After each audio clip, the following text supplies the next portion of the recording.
Hey, Jay with Coldwell Banker Burnett here, and again, one half of the Lundberg Realty team. Talking about, again, continuing on with just inheriting property and what to do, how to deal with that. A couple things to keep in mind here, again, as we last week talked about what to do and beginning to get into the process of listing the home and what to do with belongings and where to search for things and information on the house that you may not have a lot of information about. We also need to talk about how did you get this? Was this through a will?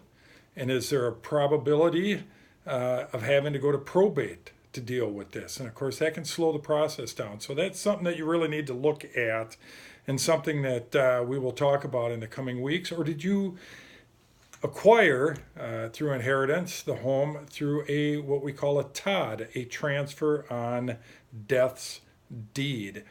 And that is, for the most part, the simplest way to inherit something. Or if you're putting a will together and you've got somebody that you want to pass on property to, it's smart to think about using a transfer on death's deed. You will not need to deal with the stresses of probate and the process there. So those are two things to think about.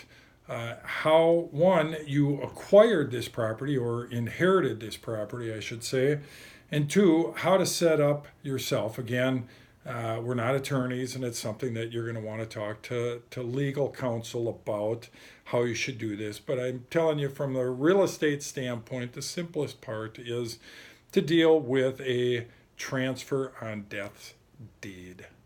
If you guys have any questions, comments, concerns, anything you'd like to add, please feel free to do so. We do have a couple of questions that we're going to tackle in the next video that have come in. But have a great day.